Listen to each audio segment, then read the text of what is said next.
ప్రభు ఎదుట ఆనబెట్టి చెప్తున్నాను. మన సంఘంలోనే జరిగిన ఒక అద్భుతమైన, ఆ ఒక్కటే కాదు చాలా ఉన్నాయి.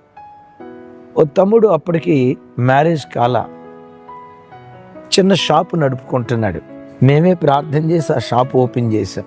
దేవుడు ఆ షాపును ఆశీర్వదించాడు. ఆ రోజుల్లో 2003-4 ఆ ప్రాంతంలో ఒక 50,000 రూపాయలు ఆ బాబు దగ్గర మిగిలినాయి.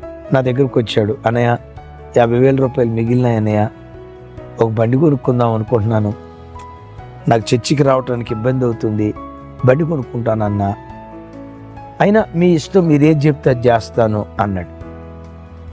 నేను సేవకురాలు ఆ బాబుకి ఏం చెప్పామంటే, తమ్ముడు బండి కొనుక్కో, తప్పులేదు, కానీ ఇప్పుడొద్దు. ఈ 50,000 రూపాయలతో సూరారం సుందర్ నగర్ ప్రాంతంలో ఒక 100 గజాల స్థలం కొనుక్కో. ఓ 2-3 సంవత్సరాల తర్వాత అదే రేటు పెరిగిద్ది. ఆ తర్వాత నీ దగ్గర డబ్బులుంటే బండి కొనుక్కుందు కొని. ఆ తమ్ముడు విధేయుడు, మారు మాట మాట్లాడకుండా ఆ 51,000 రూపాయలు పెట్టి స్థలం కొనుక్కున్నాడు. ఒక 3 సంవత్సరాలు అయింది. ఆ 50,000 రూపాయలే 2 లక్షలు అయింది. ఇంకో 2 సంవత్సరాలు కష్టపడ్డాడు. మొత్తానికి అది 8 లక్షలకు పోయి, ఆ 8 లక్షల రూపాయలు పెట్టి తాను ఎక్కడైతే షాప్ నడుపుకుంటున్నాడో అక్కడ స్థలం కొనుక్కున్నాడు. అద్భుతం తెలుసా?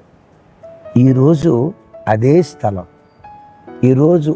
స్థలం ఇంచుమించు 70-80 లక్షలు ఖరీదైపోయింది. మిమ్మల్ని అడుగుతా, ఈ 70-80 లక్షల రూపాయలు ఖరీదైన స్థలం ఎక్కడి నుంచి పుట్టుకొచ్చింది? 50,000 రూపాయలు పెట్టి. 50,000 రూపాయలు ఈరోజు 70 లక్షలైంది. అభివృద్ధి కలుగు చేసే వాటిపైనే పెట్టుబడి పెట్టండి. ఓ 10 లక్షల రూపాయలు మిగిలాయి. కారు కొనుక్కున్న దానికంటే ఒక స్థలం కొనుక్కో, అద్భుతాలు సృష్టిస్తుంది. డబ్బు, దేవుడు మనకిచ్చిన డబ్బుని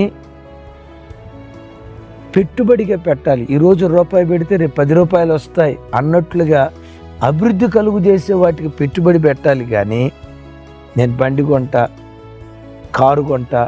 కారు కొనటం తప్పు కాదు, బండి కొనటం తప్పు కాదు. ఆ సామర్థ్యం ఉంటే అప్పుడు కొనాలి. ఇప్పుడు ఒకవేళ ఆ తమ్ముడే గనక 50,000 రూపాయలు పెట్టి 2 వీలర్ కొన్నాడు అనుకో, ఈ ప్రాపర్టీ వచ్చేదా?